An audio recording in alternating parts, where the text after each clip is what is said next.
Saya ingin menjemput Yang Berhormat Ketua Pembangkang Port Dickson. Masa yang diperuntukkan oleh kepada beliau ialah 90 minit. Sebelum itu saya ingin secara peribadi mengucapkan takziah kepada Yang Berhormat Port Dickson dan keluarga di atas pemergian adinda beliau, Allahyarham Rosli bin Ibrahim. Saya doakan agar roh beliau, roh arwah dicucuri rahmat Allah dan diletakkan bersama orang-orang yang beriman. Takziah Yang Berhormat. Silakan. Terima kasih Tan Sri Speaker atas ucapan takziah.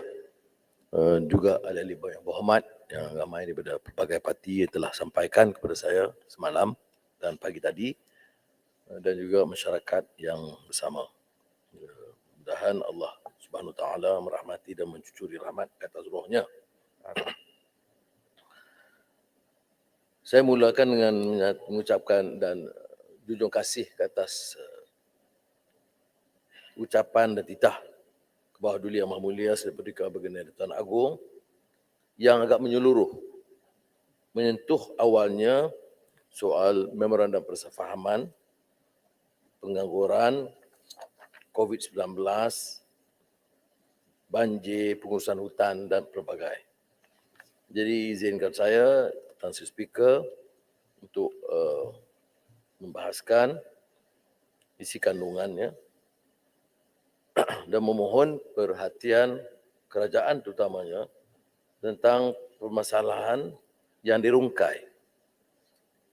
Pertama, saya ingin menjelaskan tentang memorandum persefahaman yang telah kita sampaikan di sini, tetapi masih digunakan termasuk di pilihan raya negeri Johor, seolah kita memberi laluan mudah kepada kerajaan. Petang semalam saya, Perdana Jaya dan Bagan menemui Perdana Menteri. Apa yang dibincangkan? Pelan dan ketegasan melawan rasuah. Kepastian meluluskan anti lompat parti, akta anti lompat parti. Dan tanpa memorandum ini, saya tidak fikir undi 18 akan diluluskan. Oleh ramai yang boleh klaim mereka berjasa dalam bidang itu, saya tidak nafikan. Tetapi adalah kepastian dalam memorandum ini yang menetapkan tanpa tolak ansur mesti diluluskan sebelum akhir tahun lalu. Begitu juga pakej rancangan menangani masalah ekonomi dan COVID-19, 45 bilion ringgit, 10 bilion ringgit untuk rakyat miskin. Semua itu diluluskan pra-belanjawan atau pasca belanjawan kerana ada perundingan.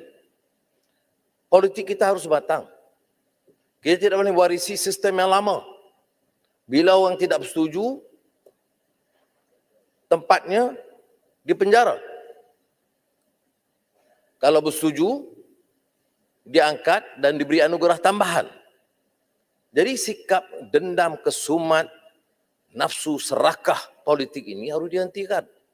Jadi memorandum persefahaman ini bermaksud untuk mematangkan suasana politik.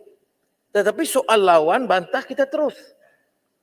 Tidak langsung ada tolak ansur dalam soal pengurusan kerajaan, penyalahgunaan kuasa, rasuah, dan kita tanya terus kepada Perdana Menteri, bukan berselindung.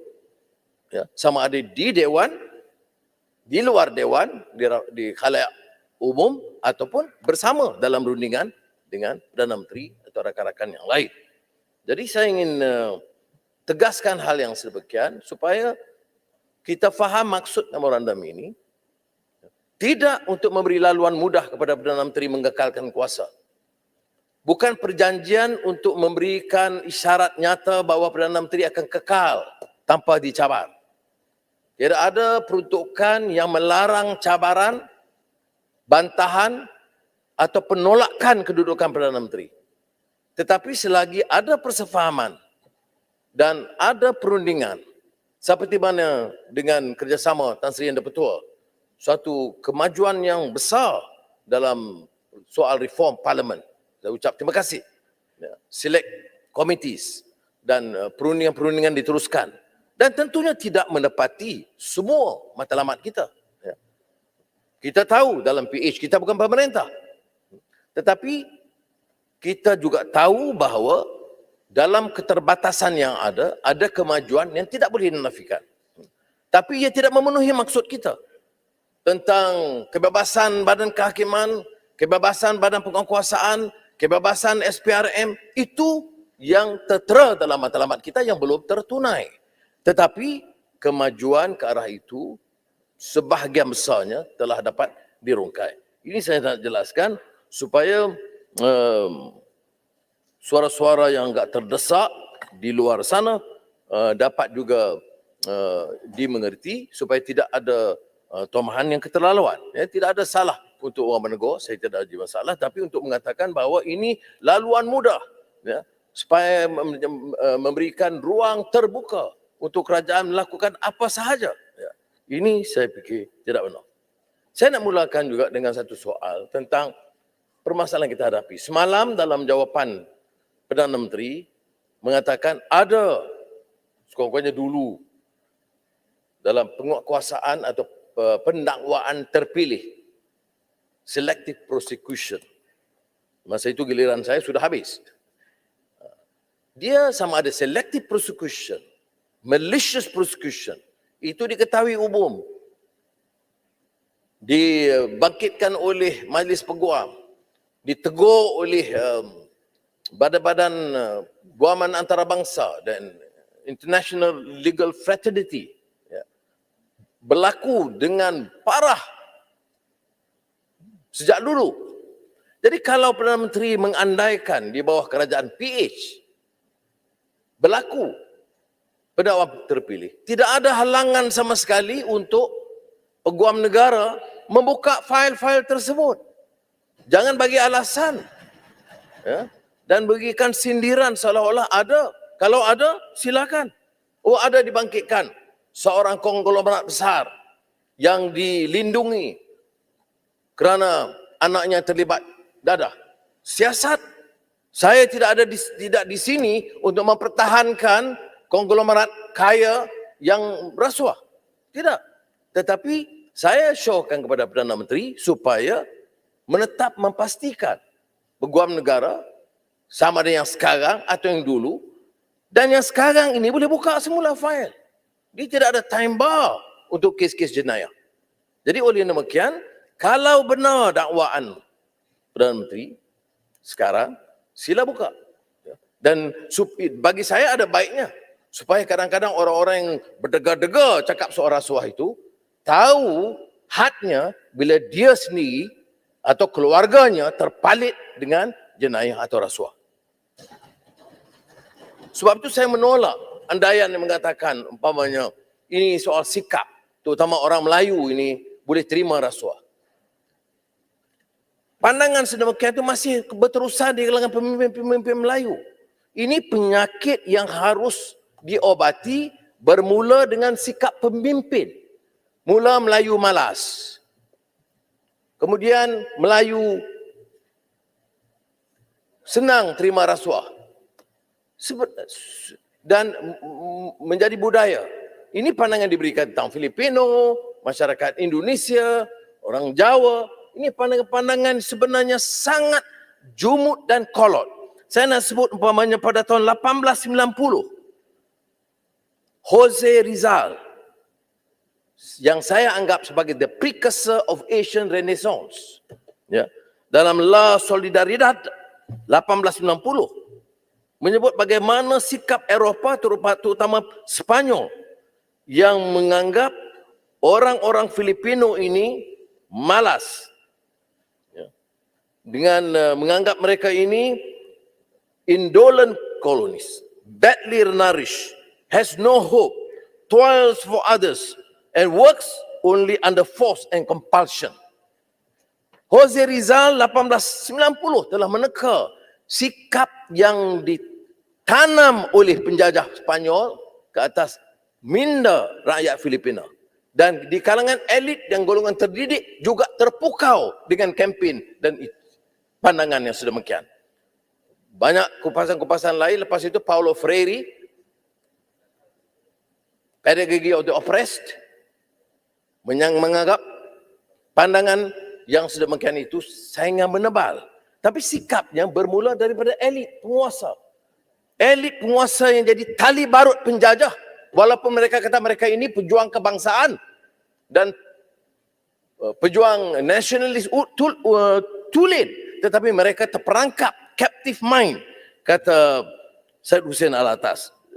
Sebentar, saya nak selesaikan tajuk ini, iaitu kata Syed Hussein Alatas tentang the myth of the lazy native yang saya anggap wajib dibaca oleh ahli-ahli parlimen. Ya. Maka begitulah sikap tidak memang yang dituduh terhadap kaum Melayu, Filipina, Jawa. Mereka memberi reaksi terhadap keadaan yang ditimbulkan oleh kekuasaan penjajah. Mereka dipaksa bekerja dan meniadakan berbagai hasil utuh daripada tenaga mereka. Bagi orang Eropah pada awalnya dan penguasa pribumi yang ditakluki oleh orang Eropah, sibuk menghimpun kekayaan untuk diri mereka sendiri.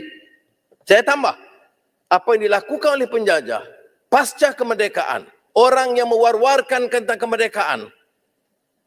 Kemerdekaan itu bukan berarti menolak penjajah semata-mata. Menolak sistem rakus, kezaliman, penganiayaan golongan rakyat dan juga penyisihan golongan miskin. Boleh. Sekarang ini apa yang berlaku adalah penjajah itu diganti oleh pemuka-pemuka pribumi. Dulu penjajah rakus berkuasa, mengisi bolok mereka sendiri, tembolok mereka sendiri. Sekarang pemimpin pribumi yang mengambil alih. Saya ambil sekian ayat itu je. Ya. Tapi mereka sibuk menghimpun kekayaan untuk diri mereka sendiri. Penjajah yang diganti oleh pemimpin pribumi. Tanpa meninggalkan sen pun kepada yang lain. Terus menerus mengumpul kekayaan. Melebihi batas dan kehidupan yang enak bagi golongan atasan. Bagi sejumlah besar penduduk, tidak ada motif rasional maupun peluang yang cukup untuk memperoleh kekayaan melampau yang diperlukan untuk hidup.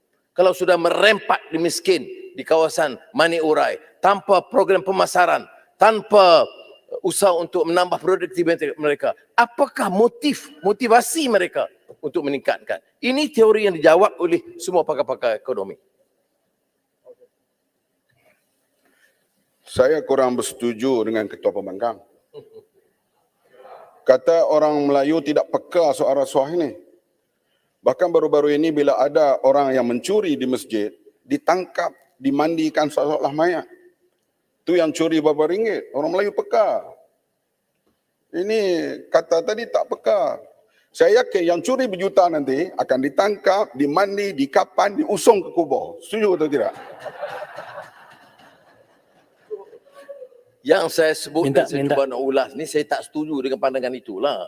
Iaitu yang mengatakan orang Melayu ni atau Filipino atau Jawa ataupun masa Inggeris cuba ganggu budaya Cina, menganggap orang Cina ini semua kaki opium, maka menyebabkan opium war.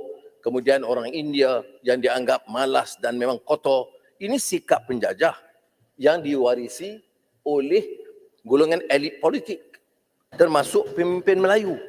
Ini yang saya hujah ni. Jadi betul Ketua Kelana Jaya. Kalau nak kata sikap mereka begitu. Orang curi di masjid, dia belasah setengah mati. Orang curi beliun-beliun, duit 1 MDB masih bergentayangan di mana-mana. Jadi ada, tapi salahnya adalah sikap pimpinan politik yang tidak menunjukkan ketuntasan atau konsistensi dalam pandangan mereka. Terima kasih Yang Berhormat Protection. Terima kasih kepada Yang Tan Sri yang kedua memberi laluan kepada saya. Adakah Yang Berhormat Protection bersetuju dengan saya bahawa pada zaman Tun Hussein Ong, dia akan kasih teguran kepada kabinet dia, menteri-menteri. Bila ia mau jadi menteri, jauh dari rasuah. Kalau ia mencari kekayaan, ia masuk bidang perniagaan. Adakah setuju dengan saya semangat ini harus diteruskan di kerajaan sekarang atau akan kerajaan akan datang? Minta adakah setuju? Terima kasih. Terima kasih. Memang Tun Hussein Ong memang dikenali sebagai orang yang lebih tegas menangani permasalahan rasuah. Itu memang dikenali Dan saya tahu benar sebab bila saya jadi Menteri Kewangan, harta pusaka Tun Hussein itu dirojok ke kementerian untuk dibayar cukai. Jadi saya bila lihat seluruh failnya, saya kecualikan. Sebab harta yang ada pada beliau pada ketika itu sangat rendah, ya, untuk dianggap sebagai seorang mantan Perdana Menteri dan keluarga mantan Menteri Besar Datuk Onn Jaafar, pengasas Menteri Besar Johor pada ketika itu, tetapi keluarga pendapatannya sangat sederhana. Saya tak dapat jamin keluarga dia yang lain, ya, tetapi saya jamin setakat Tun Hussein Onn. Jadi dia ada rekod.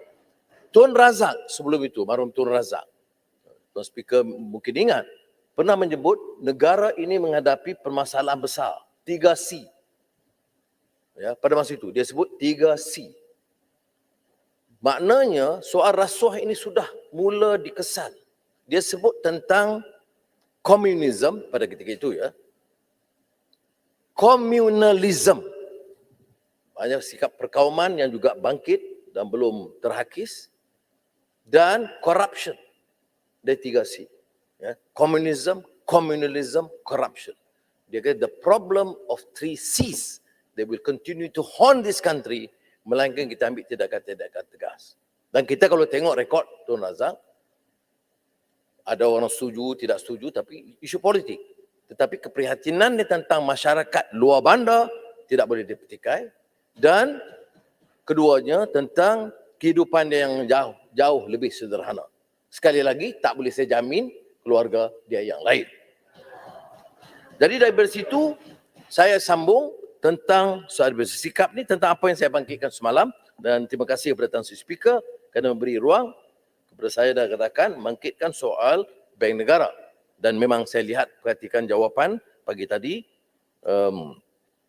Soalnya pertama terkait dengan apa yang Perdana Menteri sebut tentang selective prosecution. Ya. Jadi kalau itu diteruskan, maknanya pendakwa diteruskan, dia memberi gambaran bahawa keadaan itu masih ada asasnya dan mesti terus dikupas. Ada rakan-rakan yang di sebelah sana, sebahagian di sebelah sana pun dia ada sebahagian. Dia nak kata satu pihak tak boleh. Kajak ni. Dia kata pembangkang atau PH tak ada modal lain. Asyik satu MDB saja. Tapi satu MDB ini bukan cerita sejarah. Dia cerita yang berterusan. Yang kita bangkitkan, yang Speaker memberi keizinan kepada saya itu sebab ini fakta baru yang dikemukakan di US District Court New York.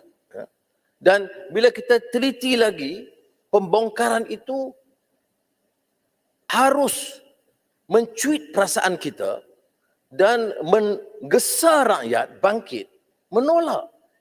Maknanya kalau kita lihat kisah ini saja satu MDB, maknanya corruption yang diberi amaran oleh Tun Razak 40 tahun lebih dulu, setengah abad yang dulu, itu sudah menjadi satu yang sistemik, hampir dibudayakan. Saya tegaskan, mustahil isu 1MDB boleh berlaku jika tidak ada kerusakan dalam seluruh sistem. Kementerian Keuangan, kalau ikut pengalaman saya, KSP-nya dan pegawai amat teliti dan selalu memberi nasihat tidak setuju atau kalau ada dianggap pelanggaran hukum. Ini KSP-nya bersekongkol, ya, dan terus pertahankan menjadi alat dan tali barut pemerintah untuk menekan dan mengaut keuntungan. Dalam keterangan yang baru, dibongkar lagi, 3 jenis bond dikeluarkan. Bond dipanggil Project Magnolia, bond dipanggil Project Maximus, dan bond Project Catalyze. Jumlah anggaran dana aliran 1MDB yang disahkan oleh Department of Justice United States of America, USD 4.5 billion. 18.88 bilion ringgit.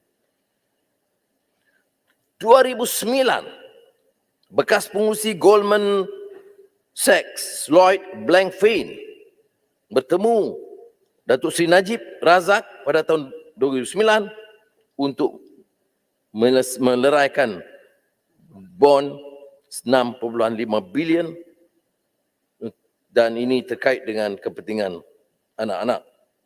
Saya tidak perlu panjangkan hal itu, tapi saya nak sebut di sini, ada yang mengatakan ini hearsay. Ini pengakuan bersumpah dengan dokumen. Jadi itulah sebabnya mengapa semalam Tan Sri saya gesa bukan saja Bank Negara.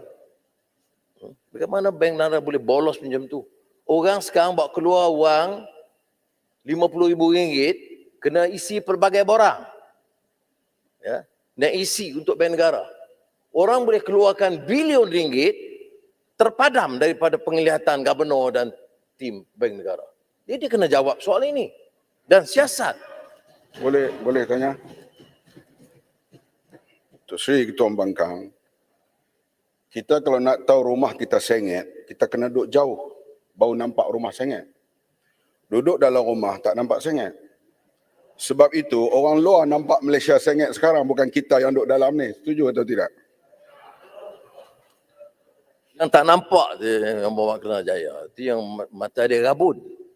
Kalau dia itu seorang pemimpin bertanggungjawab, tak kira daripada mana parti, tak kira Melayu atau Cina atau India atau Iban Kadazan, dia tidak akan menjadi pelapor dan pengampu dan penjilat bagi orang yang terlibat dalam rasuah sebegini rupa. Ya. Kerana dalam hal ini, buktinya ada. Dan laporan DOJ itu bukan baru. Laporan Department of Justice, Tan Sri Anda Betul, itu saya baca, saya tak salah saya tahun 2016, diseludup ke penjara. Ini penyeludupan yang sah. Kerana dianggap sebagai bahan dokumen guaman.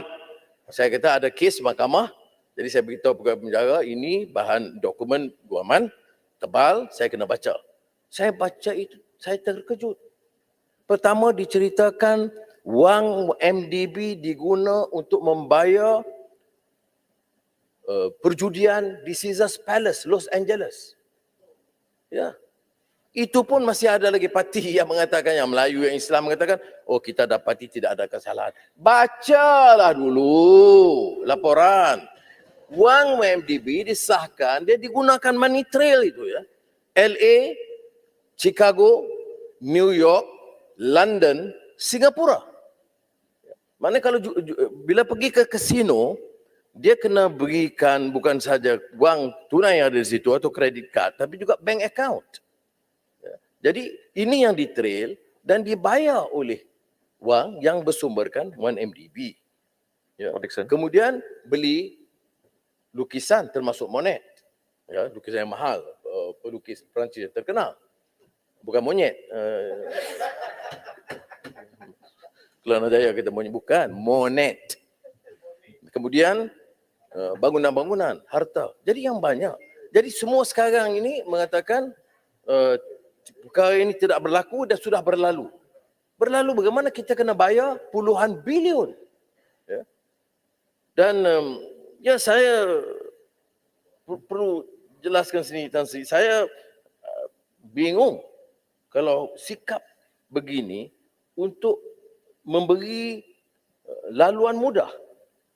Ya. Maknanya sekarang ini jangan bimbang kes rasuah. Kalau kita menang pilihan raya, kita berkuasa semula, semua ini terpadam dengan sendirinya. Bukankah ini bermakna institusi itu dikompromi? Sebab itu, saya tanya, minta supaya institusi SPRM, LHDN, Bank Negara dan Jabatan Siasatan Jenayah Politik itu benar-benar bermaruah dan berintegriti. Jadi siapa juga jadi kerajaan, parti mana juga pemerintah, rasuah besar ini tidak boleh dipertahankan. Baru boleh kita ini dianggap betul-betul merdeka. Dan ini soal Tan Sri Zeti dan suami Taufik, Aiman, saya dah sebut sebagainya semalam. Jawapan saya sangat kesal dan tidak memuaskan daripada yang saya teliti tadi.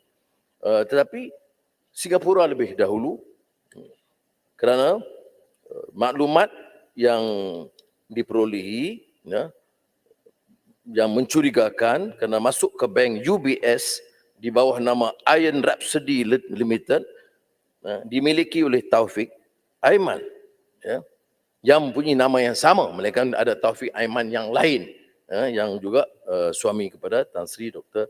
Zeti. Dan seorang anak lelaki yang dipercayai anak kepada beliau. Jadi beberapa aliran masuk itu 2008, 2009, 2015, 2016. Tan Sri, saya bawa di parlimen ini 2010 dan ditemplak dahsyat oleh kawan-kawan, rakan-rakan yang berhormat di sebelah sana. Seolah-olah saya menipu, merekayasa bahan bukti dan tidak ada asas kerana sentimen dan permusuhan politik. 2010-11, kalaulah Perdana Menteri, Menteri Keuangan, Kabinet ketika itu prihatin, dia boleh kurang-kurangnya meleraikan sedikit demi sedikit permasalahan itu. Tapi tidak. Jadi kalau ada orang menganggap kita berucap di sini, didengar, kemudian ada tindakan, itu sebenarnya palsu. Dia naif dari segi politik. Kerana sementara kita keluarkan, masih ada rakan-rakan. Sebagainya sekarang belah sini, memang masih pertahankan. 2013 dalam kempen pilihan raya, Pakatan Rakyat pada ketika itu, 1MDB itu disuarakan. Tapi masih ada yang pertahankan. Jadi dia mengambil masa untuk rakyat bangkit dan sedar. Dan sebenarnya, Tan Sri, sebab itu saya tidak setuju kalau kita katakan rakyat tidak. Kerana 1MDB itu menjadi suatu gegaran di kalangan ramai rakyat yang merasakan ada satu ketempangan dalam sistem pentadbiran dan pengurusan di negara kita. Datuk Seri Ketua Pembangkang ni barangkali kurang sedar. Orang Islam ni ada pintu taubat. Dia buat jahat macam mana pun, dia ada pintu taubat. Orang bukan Islam tak ada pintu taubat. Jadi dia orang yang ada pintu taubat ni, dia jahat ke, dia rasuah ke, kita kena sokong. Kena faham sikit. Ada argument itu di Malaysia ini. Pak Dixon Lembah Pantai. Boleh. Terima kasih Ketua Pembangkang. Terima kasih Tan Sri Yang Di-Pertua. Kita semalam sewaktu Ketua Pembangkang bahas dalam kamar khas berkenaan dengan tim Leisner, satu perkara yang agak mendukacitakan ialah bagaimana siri pendedahan ini berlaku hampir setiap hari. Maksudnya maklumat yang dipunyai oleh Jabatan Peguam Negara ini sangat kurang, sehingga kita disajikan hampir setiap hari dengan pembongkaran besar yang baru. Malah sekiranya tidak berlaku pembongkaran oleh tim Leisner di New York, kita takkan tahu ada rumah 10 juta US dollar yang telah dibelikan menggunakan duit rakyat Malaysia untuk kekasihnya di London. Jadi berkenaan dengan isu ini, adakah Yang Berhormat Pak Dixon bersetuju dalam aspek unsur jenayah di bawah kanun keseksaan dan harus ada pendakwaan di Mahkamah Malaysia kerana bukan sahaja tentang isu ini tapi menyimpan maklumat berkenaan rasuah, maksudnya kekasih tersebut tidak tampil untuk memberitahu. Hampir 9 tahun menyimpan rahsia rumah ini. Apa pandangan Yang Berhormat Ketua Pembangkang? Soalan tambahan. Apakah kita tidak berbangga wanita Malaysia nilai harganya 44 juta? Ini RM80, RM200 buat apa? Ni nilai dia tu kena lihat. Ni wanita Melayu pula tu. Kita kena sokong nilai-nilai wanita seperti ini. Ketua Pembangkang setuju atau tidak? Terima kasih. Dari keterangan semalam Kelana Jaya dan Lembah Pantai, Kota Raja bukan Kelana Jaya, Kota Raja dan Lembah Pantai bangkitkan isu yang dibongkar oleh Leisner. Soalan yang kita kemukakan, bagaimana agensi penguatkuasaan penyiasatan tidak mampu mengenengahkan lagi soal ini, seolah-olah kes ini tertutup walaupun ada siri pendakwaan di mahkamah. Tapi bahan-bahan ini kita terpaksa tunggu sehingga terbongkar pertamanya dulu oleh Department of Justice, Jabatan Kehakiman Amerika Syarikat, dan keduanya sekarang di Mahkamah di Amerika Syarikat sebahagian. Jadi saya tekankan semalam, maknanya walaupun SPRM ada menjawab bahawa sebahagian kes bank negara ini disiasat oleh Jabatan Siasatan Jenayah dan SPRM telah pun memanggil wanita berkenaan mengenai rumah. Tapi saya telah cadangkan mesti ada pasukan khas sekurang-kurangnya 4 agensi ini menyelaraskan tindakan kerana isu ini isu sangat besar. Ya. Puluh-puluh bilion dan ada orang cuba memadamkan yang mengatakan oh ini tak ada isu lain, ini isu IMDb. Dia ingat ni wang siapa begini, ya. Wang negara sampai 30-40 bilion pun hilang pun tak ada apa-apa. Beli rumah, buat pergi tempat perjudian, guna wang negara dan kita anggap alright, no small matter. Don't politicize it. Saya tak faham. Apatah lagi kalau orang itu seperti mana yang disebut oleh Kota Raja cakap soal Melayu, soal Islam. Malah ini soal kemanusiaan. Saya tidak fikir seorang rakyat Malaysia, apa kaum, apa agama pun yang boleh tolerate hal yang sedemikian. Yang disebut oleh Kota Raja, ya, kita bangga dengan integriti. Kita bangga dengan maruah. Kita bangga dengan akhlak. Kita bukan bangga dengan wang yang diambil, cara yang tidak sah. Apatah lagi, kalau dibeli rumah berapa kos pun itu masalah dia. Tapi dikait dengan wang negara, wang kerajaan Malaysia yang harus dibayar oleh rakyat. Ini yang kita bantah. Ya, Pak Dixon, Tan Sri. Saya pernah ditegur, dikatakan tak habis-habis isu rasuah, ya, 1MDB. Kita tak minat nak dengar. Yang kita nak dengar ialah soal pekerjaan.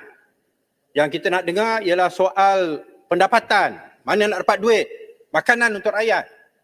Saya rasa ramai tidak memahami bahawa oleh kerana berlakunya rasuah ini, maka pekerjaan tak dapat dihasilkan.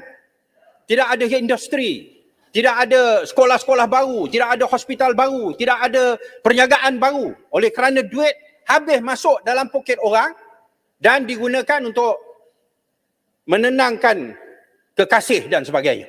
Ya.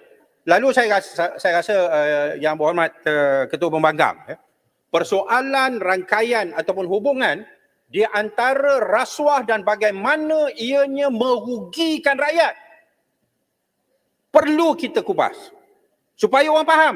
Ini bukan soal kita jealous, kita cemburu yang diorang ni dapat duit berbilion-bilion, tetapi ini merugikan rakyat, ini merugikan negara, dan memang rakyat kena bangkit tolak amalan rasuah ini. Apa pandangan Pak Dixon?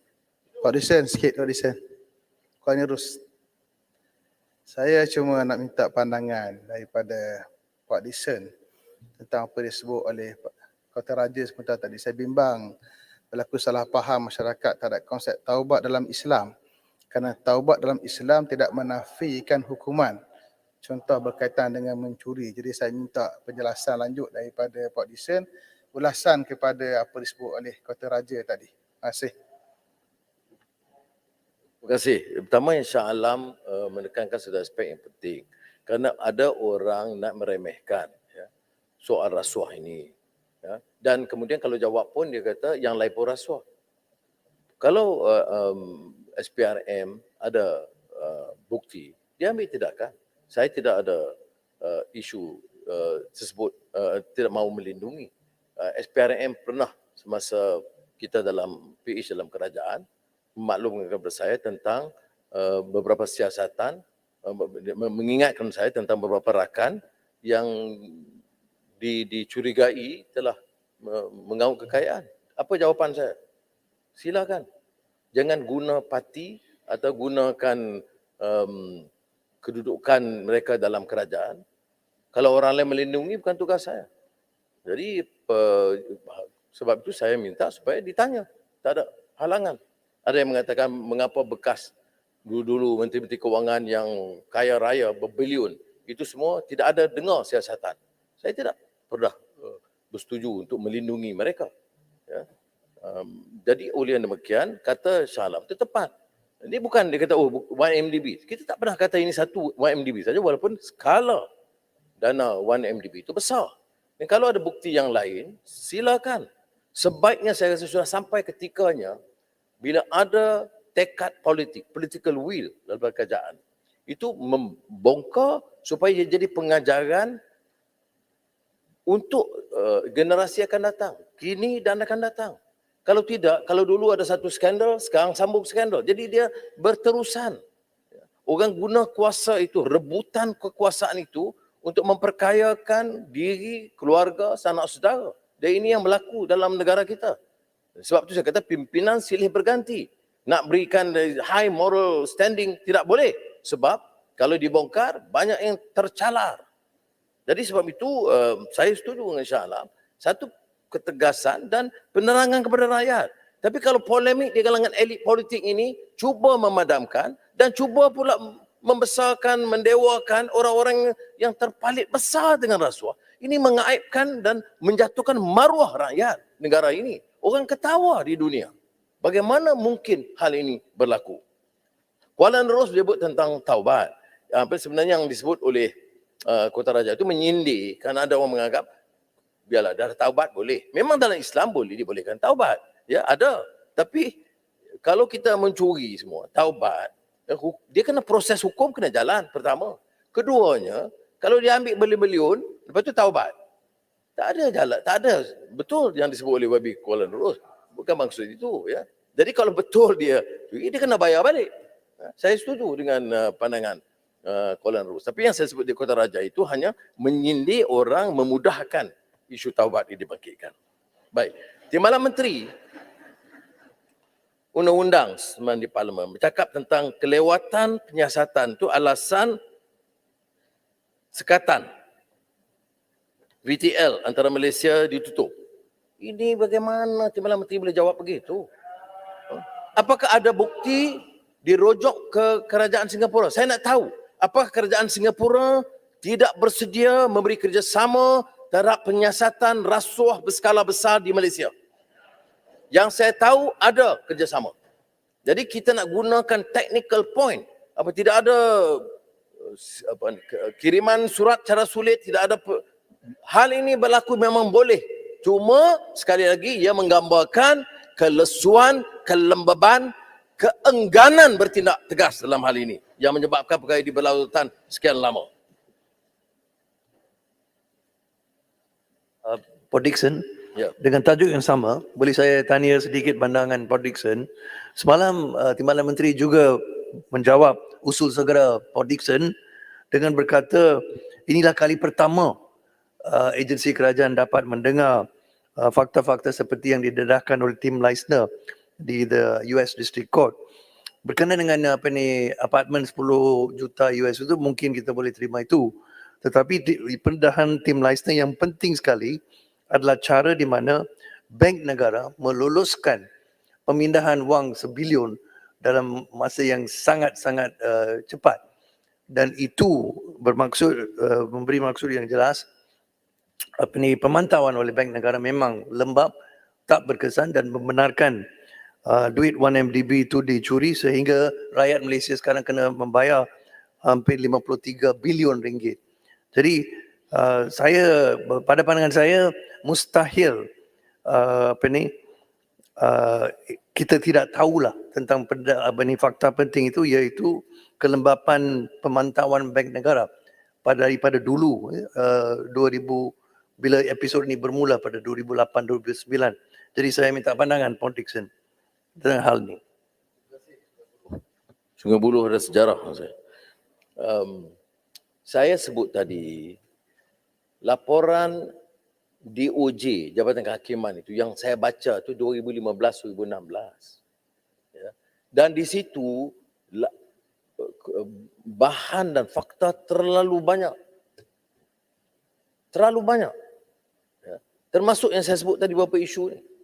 Jadi isu yang baru, kalaupun baru, ada alasan hal ini baru. Tetapi yang beratus hujah tentang mesyuarat, tentang minit, tentang property, itu bukan andaian, bukan hearsay. Dia bagi ini bangunan sekian dibayar pada tarikh sekian, perjudian di Caesars Palace pada sekian hari bulan, akaunnya sekian. Jadi siasat. Saya bukan hakim untuk menghukum. Betul. Tetapi saya bantah kerana tiada siasatan dan beri alasan yang sangat remeh memperbodohkan rakyat seolah-olah ini bahan baru. Yang dokumen besar itu tidak, kalaupun disiasat, nampak disiasat dalam keadaan kegelapan.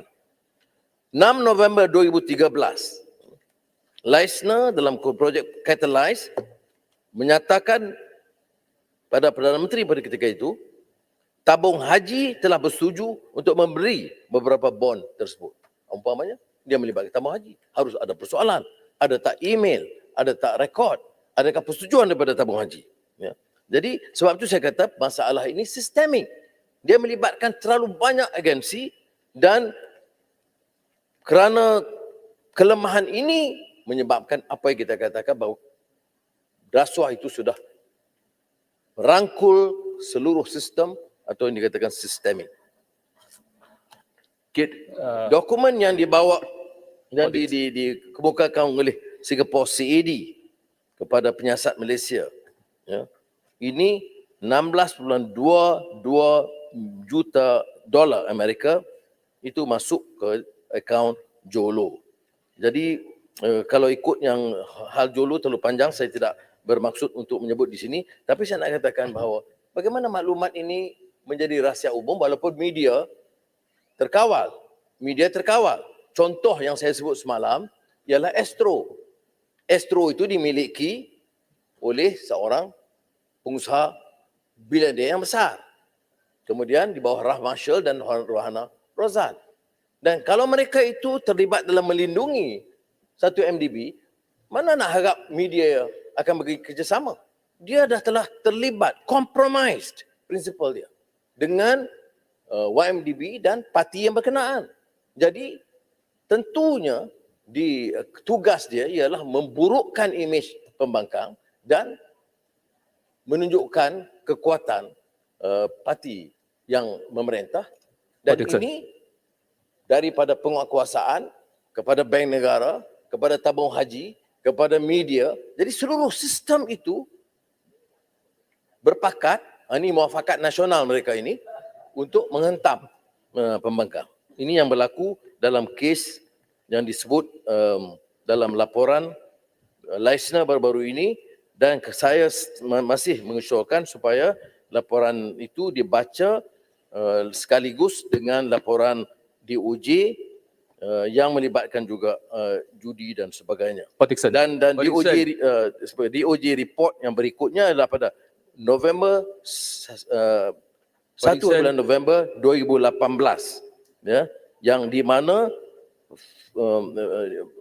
pengakuan bersalah oleh tim Leisner conspiring to launder money and to violate the Foreign Corrupt Practices Act related to 1MDB. Jadi ini tidak berkesudahan. Ya. Daripada 2009, ini laporan 2018 dan sehinggalah yang terbaru iaitu grand jury charges terhadap Jolo yang terbaru, ya, dengan tim Leisner.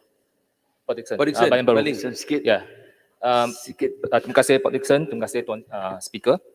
Dalam pendedahan tim Leisner ni, ada satu pendedahan yang sangat besar iaitu projek Catalyst itu, komisen tidak dapat diberi kepada tim Leisner dan terpaksa dibayar untuk pilihan raya umum ke-12, ya, pada 2013.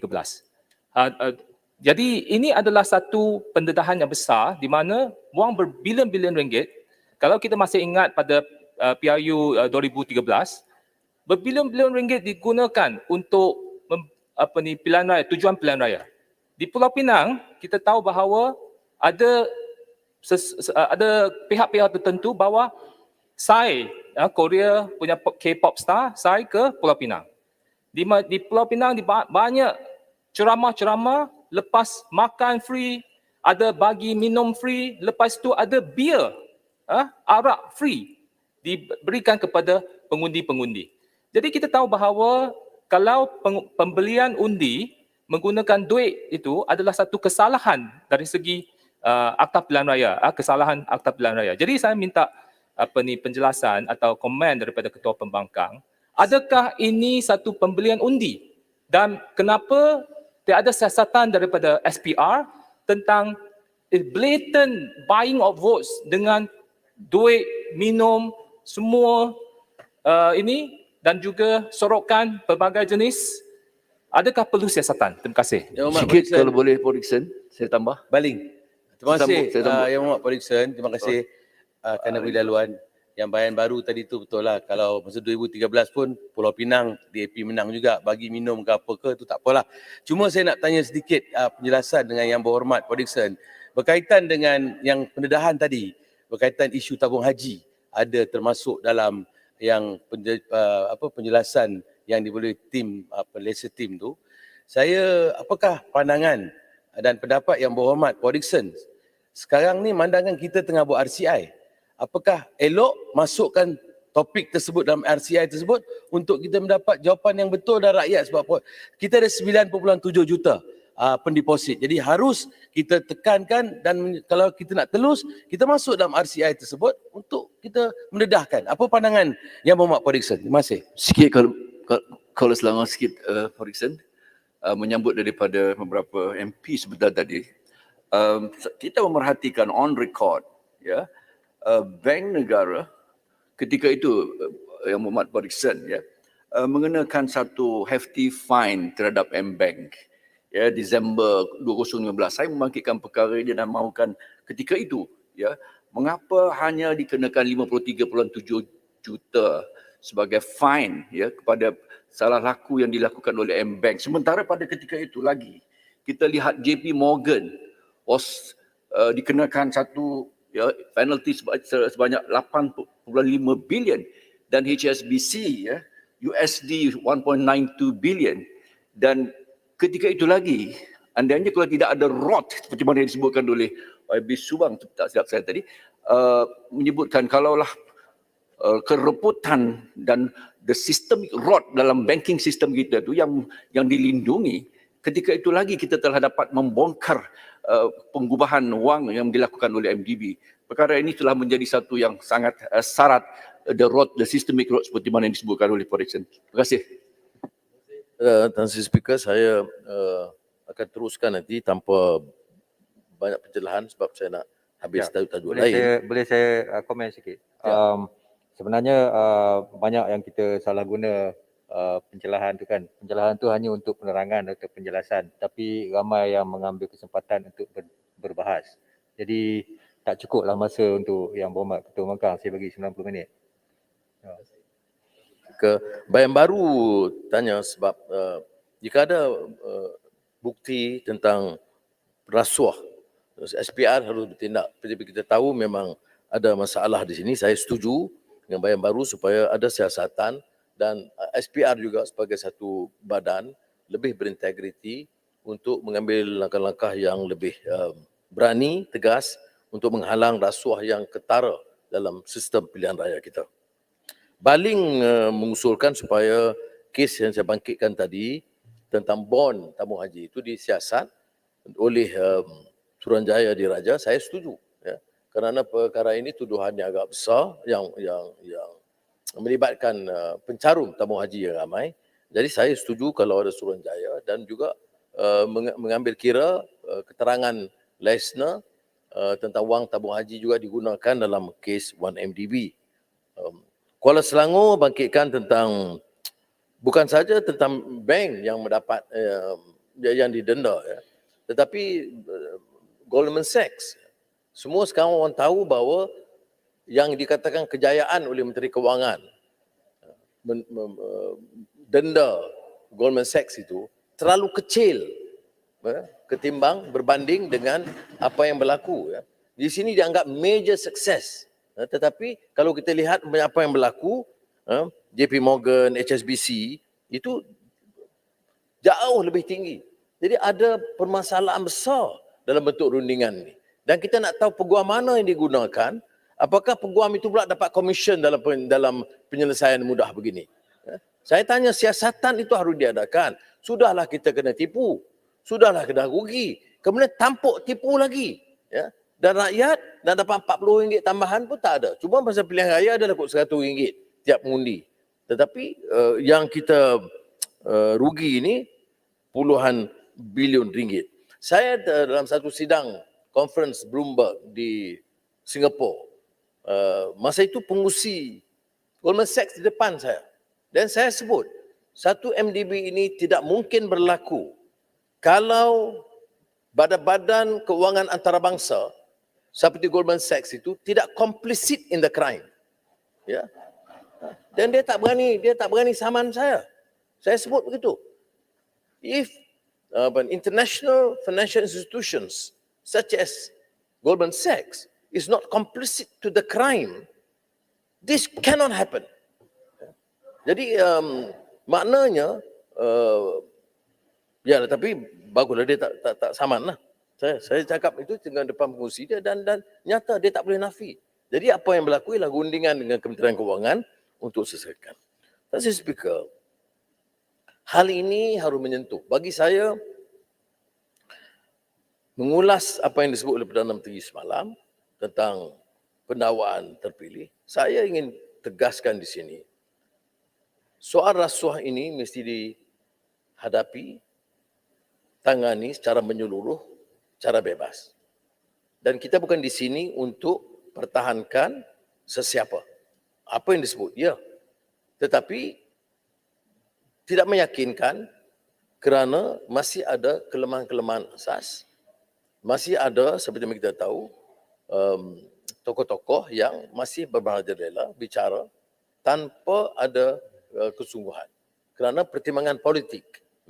Jadi saya harap untuk mengakhiri tajuk ini kita ingat betul-betul. Dan saya nak bawa hadis Rasulullah sallallahu alaihi wasallam an Abi Hurairah radhiyallahu an Rasulullah sallallahu alaihi wasallam qala satati 'ala an-nasi sunun qad da'a yusaddaqu fiha al-kazib wa yukazzabu fiha as-sadiq wa yu'tamanu fiha al-kha'in wa yukhawwanu fiha al-amin wa yantiqu fiha ar-ruwabidah.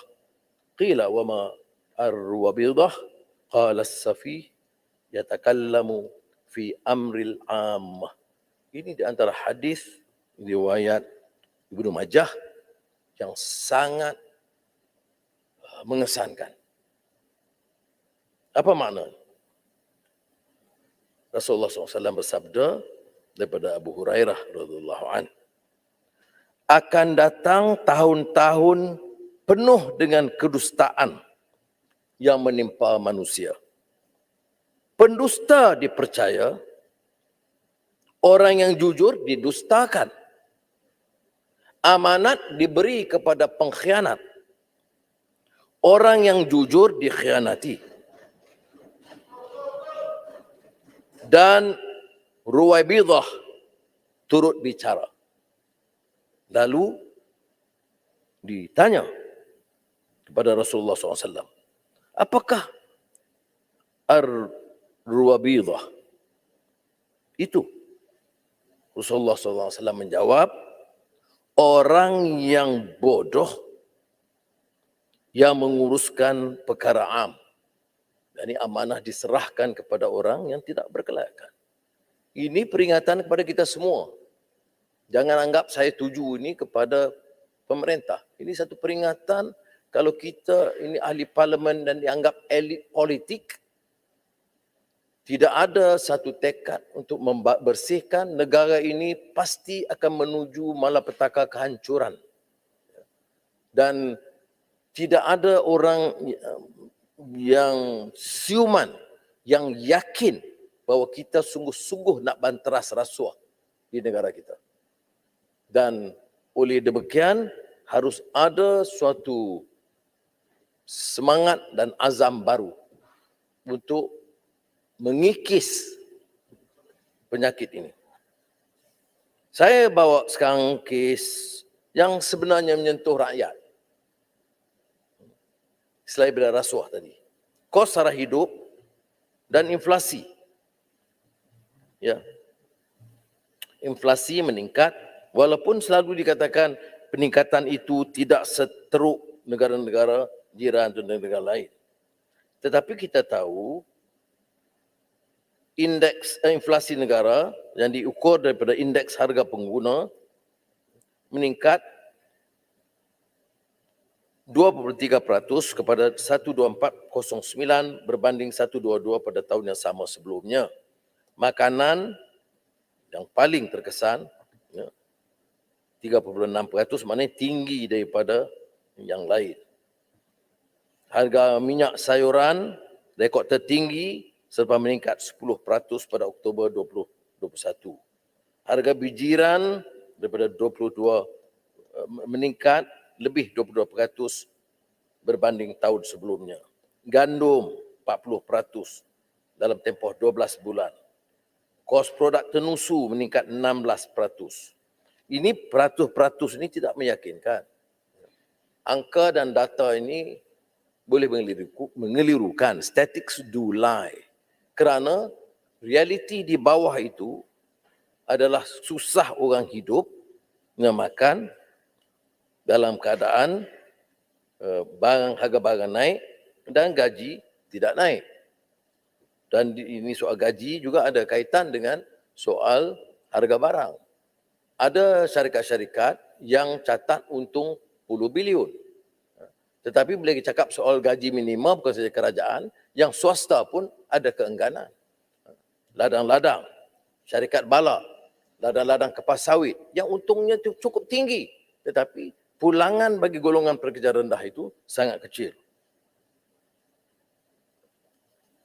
Jadi oleh yang demikian kita harap supaya tindakan kerajaan itu harus lebih menyeluruh. Bukan sekadar pengawalan harga. Tetapi ini soal approve permit ni. AP ni menjadi masalah yang besar. Dulu AP kereta. Sekarang AP go base. AP ayam. Jadi semua AP ini dikontrol oleh satu kelompok yang tertentu. Ini monopoli, monopsoni. Semua orang tahu ini basic economics. Kalau kita benarkan monopoli, dia yang tentukan harga. Dan kita tidak berikan ruang untuk orang lain terlibat kerana AP ini diberikan kepada ketua-ketua bahagian parti tertentu. Jadi kalau kita tengok senarai, patutnya menteri beri senarai. Siapa yang dapat AP di bidang mana. Jadi barulah kita ada ketelusan. Perdana Menteri sebut, kaedah di bawah pimpinan beliau akan ada ketelusan dan transparansi. Okey, setuju. Beri. Siapa yang dapat AP dan berikan maklumat ini kepada awam dan kepada ahli parlimen.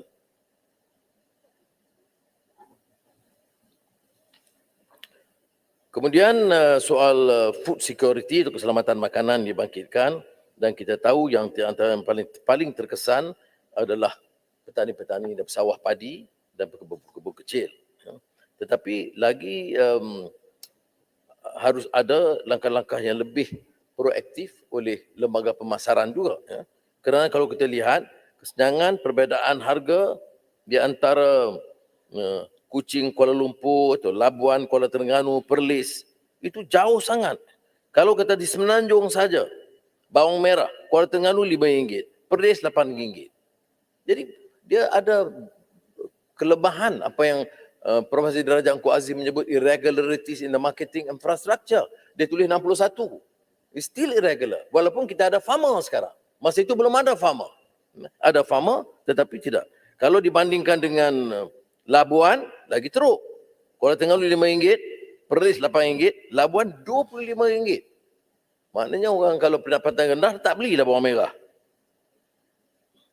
Cili merah Kulai, Kuching RM28, Kuala Lumpur RM18. Ayam proses standard Kota Baru RM9.50, Kota Kinabalu RM10.90. Jadi ini yang kita sebut monopoli kartel makanan. Hari itu kita sebut tentang kartel daging yang heboh sebentar kemudian dilupakan. Jadi sepatutnya Menteri Pertanian memberikan jawapan tentang tindakan yang diambil terhadap bantahan dan skandal dibangkitkan soal kartel daging tempoh hari. Kita juga bicara tentang pengangguran yang disebut ada kejayaan, tetapi yang tidak disebut adalah kadar pengangguran belia 15 hingga 24 tahun adalah 13.2%. Kategori ini 312,000 orang yang menganggur. Kadar pengangguran belia 15 hingga 30 tahun 8.7%. Jadi jika kita mahu lebih objektif, kita harus perhatikan jumlah sebenarnya. Kalau kita nak rangka dasar, fakta tu harus jelas. Umpamanya masalah terbesar yang mencecah lebih 1.7 juta adalah pengangguran tidak ketara, underemployment. Ya. Kalau kategorinya dia kerja 1 jam seminggu, itu dia masuk dalam kategori bekerja.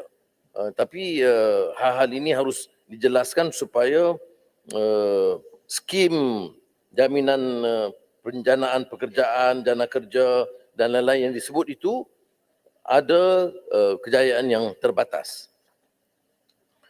Saya sentuh tadi sepintas lalu tentang gaji minima. Ada bantahan daripada konglomerat. Perdana Menteri jawab baru-baru ini, saya dah bincang dengan syarikat-syarikat besar, semua tak setuju. Ini Perdana Menteri, dia wakil syarikat besar ke wakil rakyat? Ya. Mana dalam negara di dunia ini, ya, tengok yang popular Bernie Sanders sekarang ini kerana dia menjadi jurubicara kepada rakyat bawahan. Ya. Kalau tanya syarikat-syarikat besar, tak akan buat sebab tu ada Kesatuan Sekerja. Dalam sejarah ekonomi, political economy, Menteri Yang Bertuah, ya, menunjukkan bahawa hanya dengan Kesatuan Sekerja barulah syarikat-syarikat besar gergasi ini mula memberi layanan lebih baik kepada pekerja. Sebelum wujudnya syarikat Kesatuan Sekerja, tidak ada. Sebab itu bagi saya, ada langkah yang serius untuk memperkukuh semula Kesatuan Sekerja yang cuba dimatikan 10-20 tahun yang lalu. Jadi kita kena bangkitkan balik supaya dia boleh berunding dan menesak. Ini syarikat untung 8 bilion ringgit. Gaji pekerja tak naik. Produktiviti bertambah. Jadi sebab itu pernah saya sebut di parlimen dulu beberapa tahun yang lalu, contoh produktiviti, peningkatan produktiviti dengan peningkatan upah. Peningkatan upah di Malaysia ini jauh lebih rendah daripada peningkatan produktiviti. Berbanding atau ketimbang Korea atau beberapa negara lain. Bila peningkatan produktiviti itu harus juga bawa kepada peningkatan upah pekerja. Jadi saya masih tegaskan di sini, Perdana Menteri harus mendengar suara rakyat bawahan untuk meneruskan dengan dasar gaji minima untuk pekerja dan jangan tunduk kepada syarikat-syarikat dan tokoh-tokoh besar sama ada syarikat glove ataupun kelapa sawit ataupun industri-industri yang besar. Mesti ada proses rundingan yang melibatkan syarikat dan juga pekerja. Sebab itu kalau lihat memang ada laporan Bank Negara juga ni yang positif sikit. The living wage beyond making ends meet. Baik. Tuanku Yang Pertuan Agong juga menyebut tentang pesara tentera. Kerana dan saya tidak pasti sama ada ini tuanku masukkan kemudian bukan kertas daripada kerajaan. Kalau kertas daripada kerajaan sepatutnya ada dah langkah diambil. Tetapi ini seruan daripada tuanku supaya diberi perhatian kepada veteran tentera yang tidak ada pencen. Ini ada masalah mereka. Mereka telah berkhidmat, kemudian tidak ada upah atau pencen tetap.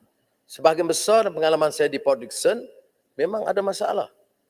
Dia ribuan keluarga yang pencen dan menetap di Port Dickson, dan saya lihat tanpa ada suatu usaha khusus untuk mereka, dan tanpa pencen, kehidupan mereka tu agak sukar.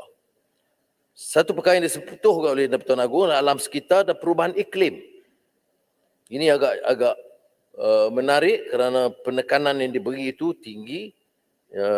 Sebab itu kita telah cadangkan mesti ada Green New Deal for Malaysia yang lebih jelas, walaupun ada permulaan ke arah itu yang diumumkan oleh Perdana Menteri.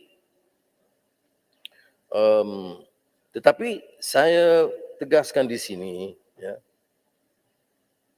apa yang disebut tapi tidak dijawab. Banyak hal-hal yang tidak dijawab oleh Menteri.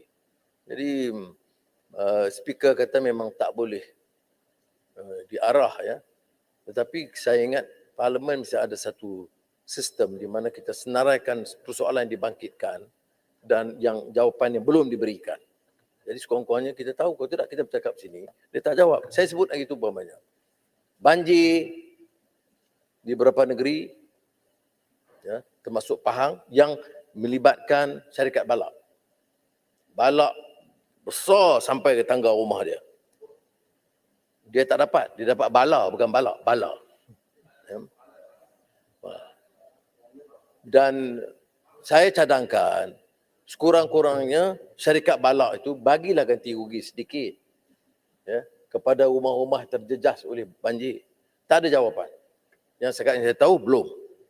Padahal peningkatan ekspor kayu balak ini dari segi jumlah, dari segi angka yang saya berikan itu kurang tepat kerana saya lihat daripada rekod lain. Tapi saya semak balik daripada prestasi ekspor kayu Malaysia 2017 hingga 2021, Lembaga Kayu Malaysia. 2018 22.3 bilion,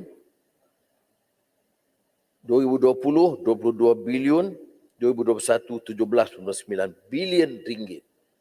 Takkanlah tak boleh dipastikan semua rumah, semua kawasan yang terjejas akibat pembalakan ini diberi sedikit ganti rugi oleh syarikat. Ya. Tapi belum ada jawapan. Belum ada jawapan. Saya takut kalau tanya Jabatan Perhutanan, setelah kita membuat kajian yang rapi dan teliti, maka didapati banjir tidak terkesan oleh balak. Saya masih ingat, masa saya Menteri Pendidikan, ada laporan daripada Universiti Utara, kawasan Universiti Utara, kita kata jangan ada, hentikan pembalakan. Pakat dengan kerajaan negeri, henti. Kemudian ada lori balak keluar. Saya dapat laporan. Rujuk ke Jabatan Perhutanan, dia kata tak nampak. Saya kata kalau jarum keluar tak nampak, ni lori balak keluar pun tak nampak. Demikianlah. Tuan, ringkasnya. Sebenarnya nak tebang balak banyak tu untuk membiarkan rimau. Kena faham, kena belajar daripada pemimpin Kelantan. Sebab kalau balak ditebang, anak-anak pokok tumbuh, rimau akan banyak. Itu tujuannya. Kena faham sikit politician. Melaya. Itu kadang-kadang. Kalau pandangan macam itu sebenarnya, tak payah jawab je. Ya. Saya cadang pada Kota Raja lain kali, jangan bacalah cerita tu. Hati pun sakit, jawapan tak selesai, masalah tak selesai. Alasan. Kalau itu teori dia, maknanya rimau banyak di New York. Sebab semua pokok-pokok ditebang. Baik. Jadi, sebab itu kita kata, ini natural asset yang disebut oleh Tuanku Agong, dan saya harap ini diberikan keutamaan sebelum terlambat. Sedikit tentang pertahanan, kita nampak ramai yang suka cita kerana helikopter dah sampai, helikopter MD530G yang sepatutnya tiba pada tahun 2016. Jadi lewat 43 bulan. Jadi saya nak tanya Menteri Pertahanan, dan lewat ini kalau ikut LAD ada denda dia sebanyak 147 juta. Ya. Tapi ada denda lah. 43 bulan. Jadi saya nak tanya, ada dibayar tidak? Atau dibayar kepada syarikat? Kerana syarikat ni syarikat UMNO Subang dululah ya. Jadi saya nak biar ada jelasan kerana Menteri Pertahanan ni selama ni kita duk tanya beberapa hal tentang light combat aircraft yang diberi kepada Korea Aerospace. Itu yang bernilai 4 bilion. Saya minta penjelasan kerana selama ini saya tengok Kementerian Pertahanan memang mengelak daripada memberi jawapan kepada soalan-soalan yang dibangkitkan selain dari jawapan umum.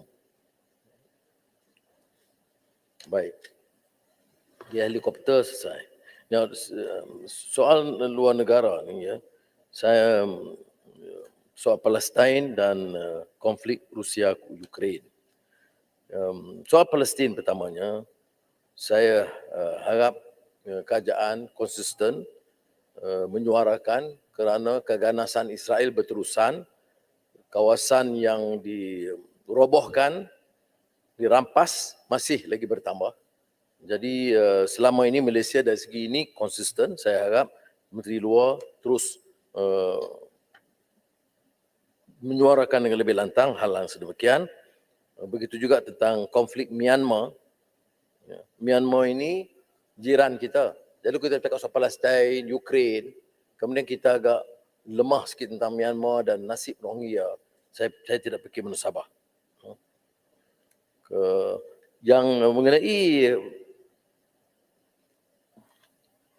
konflik Rusia-Ukraine ni memang ada kontroversi sedikit. Ya. Kerana orang mengatakan bahawa seolah-olah kita ini ikut selera Amerika Syarikat.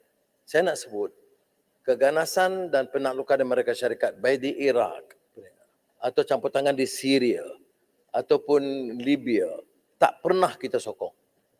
Ya. Maka harus kita menentang.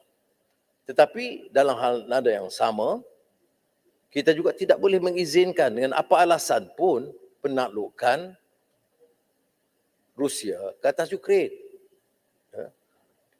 Membantah pendirian Rusia menakluk Ukraine tidak bermakna kita menyokong Barat dalam salah laku mereka di tempat-tempat yang lain. Jadi biar Malaysia ini konsisten menolak apa juga tindakan kuasa besar membuli, menakluki, merampas hak negara-negara kecil yang lain. Dan sebab itu Malaysia harus lebih tegas dalam soal konflik Rusia dengan Ukraine. Kerana ini bertentangan dengan Konvensyen Geneva dan negara seperti kita, kalau kita diam, risikonya juga akan menimpa kita. Saya nak akhir sedikit saya sentuh tentang Johor ni. Kerana ada dibangkitkan soal oleh Tuan Agong tentang kestabilan politik, jangan politik siang malam. Dah ada pilihan raya kena politik siang malam lah tuanku. Sebab itu, bagi kita tidak ada sebab mengapa dipaksa ada pilihan raya. Hanya kerana keangkuhan satu parti, kononnya kerana menang besar di Melaka, dia nak tunjuk gagah dia. Belum tentu. Ya. Kadang-kadang orang mula tersasul kerana terpukau dengan kemenangan sedikit yang dia rasa dia mesti menang semua. Ya. Tapi soal dia, dengan COVID macam ni, dengan Omicron berapa orang? Saya dengar hari pertama 22 di Parlimen yang positif. Kita tak kempen, tak boleh. Kempen, walaupun SOP itu ketat, tak mensabar. Tapi ada pilihan raya. Ya.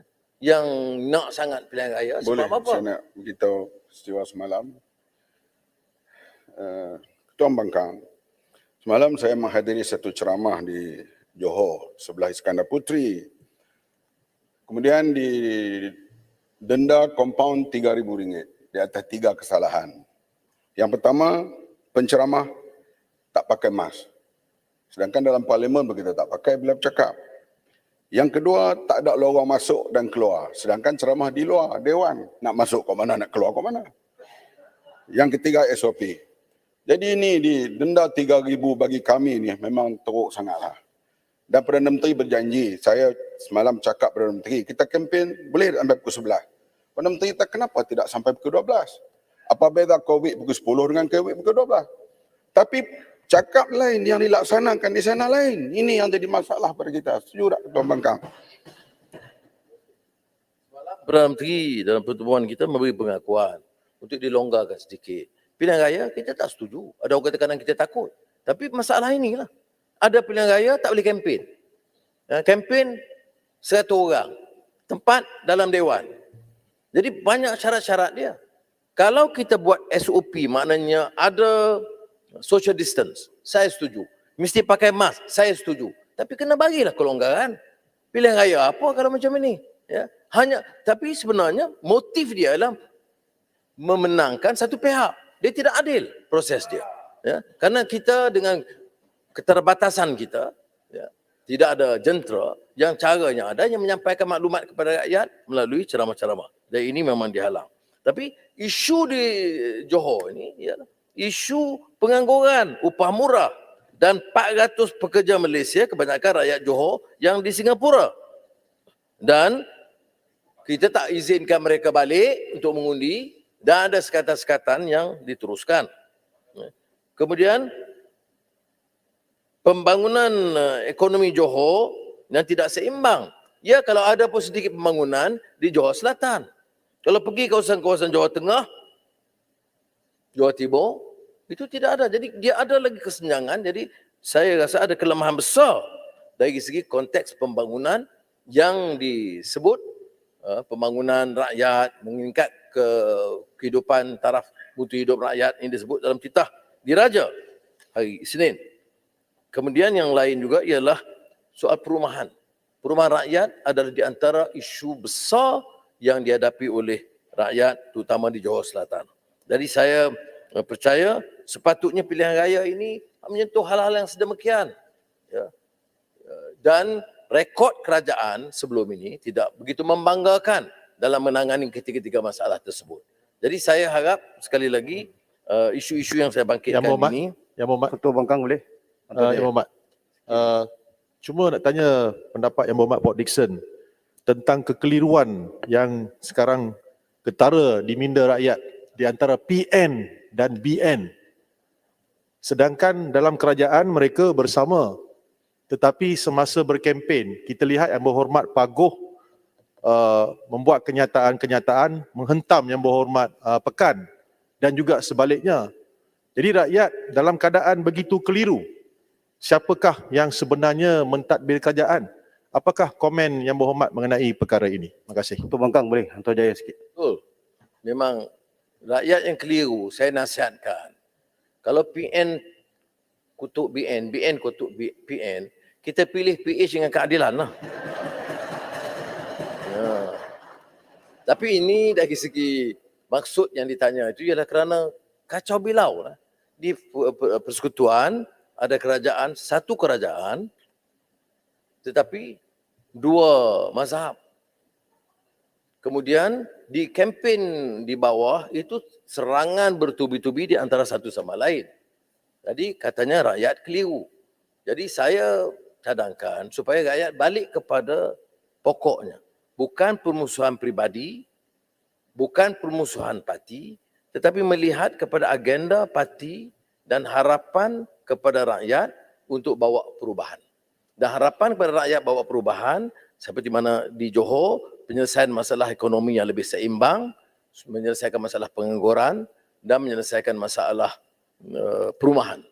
Dan ini bagi saya terkait dengan apa yang saya tekankan peringkat awal, ini isu governance. Ya. Kita tidak boleh terus kelihatan lemah sehingga diambil kesempatan oleh pihak-pihak tertentu. Kita mesti berikan satu harapan kepada rakyat dan mengakui apa keterbatasan sebelum ini dan meneruskan agenda pembangunan, dan saya percaya ini boleh diluruskan dengan mandat diberikan seperti mana mandat pada tahun 2018 kepada Pakatan Harapan dan Keadilan dalam pilihan raya ini. Ketua Bangkang boleh sikit? Sebab itu saya minta supaya Perdana Menteri melihat semula SOP supaya beri keadilan. Mereka yang putuskan ada pilihan raya, mereka harus sedia untuk terima SOP yang lebih adil. Dan saya harap SPR jangan dianggap sebagai perkakas untuk memihak kepada beri kepentingan kepada satu pihak sehingga menjejaskan proses pilihan raya yang adil. Boleh, Speaker. Satu. Yang Nomor Ketua Bangkang, terima kasih Speaker. Ini berkait tentang isu rasuah yang dibangkitkan awal tadi yang saya fikir penting untuk dapatkan perhatian Dewan ini. Semasa Yang Berhormat menjadi Pemangku Perdana Menteri tahun 1997, kita telah memperketatkan Akta Rasuah, pencegahan rasuah ini. Dan kita lihat ketika itu Yang Berhormat yang sebagai Pemangku Perdana Menteri melalui jalan yang cukup sukar, diuji dengan penjara dan sebagainya. Jadi sekarang ni kita lihat selain daripada manusia ataupun orang individu yang melakukan rasuah, sekarang ni dah jadi satu institusi dibuat untuk menyamun duit rakyat. Jadi saya nak melihat pemikiran Yang Berhormat Ketua Bangkang, bagaimana untuk ke depan ini, adakah perlu kita revisit semula dengan izin Akta Pencegahan Rasuah ini dan sistem keuangan negara kita yang kita lihat boleh dengan senang dibolosi dengan transaksi yang besar yang tentunya membebankan keuangan negara kita. Terima kasih. Maka memang saya akan tamatkan ucapan sekarang untuk beri ruang pergerakan lain. Tapi pindaan akta BPR pada ketika itu memang satu yang kontroversial. Ada peruntukan mengatakan andai kata seorang menteri atau pejabat awam itu didapati mengumpulkan harta yang banyak dan dikesan hanya 5 tahun atau 10 tahun kemudian, beliau masih boleh didakwa. Sebagian besar pada rakan-rakan saya di Jemaah Menteri menentang. Tidak depan saya. Dia lapor kepada Perdana Menteri pada ketika itu yang di luar negara. Jadi saya bangkit kembali kepada Jemaah Menteri kerana saya kata Yang Berhormat saudara tidak rasuah, tidak harus takut kalaupun terbukti. Kerana kalau tidak, orang mengumpulkan harta, disimpan di luar, diam ketika, macam Pandora Papers, dah ada pencen 2-3 tahun, dia keluarkan. Itu sebabnya peruntukan ini bagi saya sangat penting, walaupun pada masa itu mendapat tekanan yang sangat kuat. Jadi saya setuju dengan Hang Tuah Jaya bahawa peruntukan ini sebenarnya ada dirangkul dalam Akta Suruhanjaya Pilihan Raya, Suruhanjaya Pencegahan Rasuah, tetapi ia memerlukan satu kekuatan dan mulai juga tekad politik juga. Sebab itu walaupun saya tengok ada juga kritikan keras kepada SPRM, saya masih berpendapat dia terikat dengan tekad politik. Kalau pimpinan politik itu tegas, saya percaya seluruh jentera itu akan mempunyai haluan yang jelas. Sekali ucap terima kasih. Terima kasih Yang Berhormat Ketua Pembangkang. Oleh kerana masa telah